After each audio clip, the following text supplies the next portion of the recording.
آیت نمبر 94 اللہ تعالیٰ فرماتے ہیں وَلَقَدْ اور البتہ تحقیق جئتمونا تم ہمارے پاس آئے ہو، یہ روز قیامت کہا جائے گا، اور البتہ تحقیق تم ہمارے پاس آئے ہو فرادا اکیلے اکیلے، کما جس طرح خلقنا ہم نے پیدا کیا کم تمہیں اول مرتن پہلی بار، وترکتم وہ حالیہ ہے جبکہ ترکتم تم چھوڑ آئے ہو ما ان چیزوں کو خولنا جو ہم نے دی عطا کی کم تمہیں وراء ظہورکم اپنی پشتوں کے پیچھے، وما اور نہیں نرا ہم دیکھ رہے معکم تمہارے ساتھ شفعاءکم تمہارے وہ سفارشی الذین زعمتم جن کے بارے میں تم نے گمان کیا تھا، تم نے دعویٰ کیا تھا کہ انہم کہ بے شک وہ فیکم تم میں تمہارے معاملے میں شرکاء شریک ہیں، حصہ دار ہیں، کس کے؟ اللہ تعالیٰ کے۔ لقد البتہ تحقیق تقطع ٹوٹ گیا بینکم تمہارا آپس کا رشتہ، تمہارا آپس کا تعلق، وضل اور گم ہو گیا، چلے گئے انکم تم سے ما وہ کنتم تزعمون جن کو تم گمان کرتے تھے۔ کیا گمان کرتے تھے؟ کہ وہ اللہ کے شریک ہیں۔ اللہ رب العزت نے اس آیت میں وعدہ کیا کہ روز قیامت ایسے مجرموں سے کہا جائے گا کہ آج تم ہمارے پاس اکیلے کے لیے آئے ہو،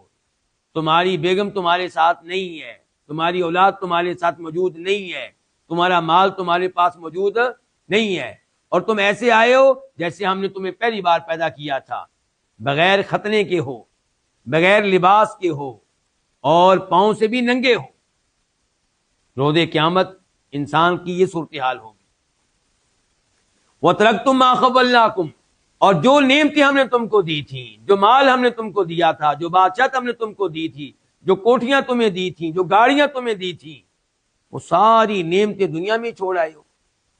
جن کی وجہ سے، جن نعمتوں کی وجہ سے تم نے رب کو بلا دیا، جن نعمتوں کی وجہ سے تم نے انبیاء کرام علیہم السلام کا مذاق اڑایا، وہ ساری نعمتیں آج تمہارے پاس نظر نہیں آ رہی، پیچھے چھوڑے ہو، وراء ظہورکم دنیا میں چھوڑ آئے ہو، ان کے وہ مال آج تمہارے کام نہیں آیا،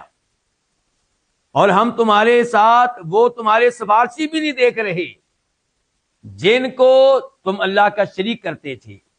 جن سے تم دعائیں کرتے تھے، جن کو تم غیبی طاقتوں کا مال سمجھ کے پکارتے تھے، جن کے نام پہ تم بکرے ذبح کرتے تھے،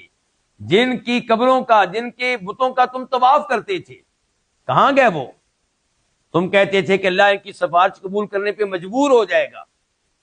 اللہ ان کی بات ماننے کے لیے مجبور ہو جائے گا، اللہ ان کے سامنے بے بس ہو جائے گا۔ کہاں ہے یہ؟ تمہارا دعویٰ تھا انہم فیکم شرکاء کہ وہ تمہارے معاملے میں اللہ کے شریک ہیں، اس لیے جیسے اللہ کا حق بنتا ہے کہ اللہ کی عبادت کی جائے، ان کا بھی حق بنتا ہے کہ ان کی عبادت کی جائے۔ آج تمہارے آپس کے تعلقات ٹوٹ گئے، رشتے ٹوٹ گئے، تمہارا اور جن کی تم عبادت کرتے تھے آپس میں کوئی تعلق نہ رہا، بلکہ جن کی تم عبادت کرتے تھے آج وہ نظر نہیں آ رہے، کہاں گئے؟ کیوں نہیں سامنے آ رہے تمہاری مدد کے لیے؟ اللہ رب العزت سے دعا ہے کہ اللہ تعالی ہمیں قرآن حکیم اسی طرح ذوق و شوق سے پڑھنے کی توفیق عنایت فرمائے،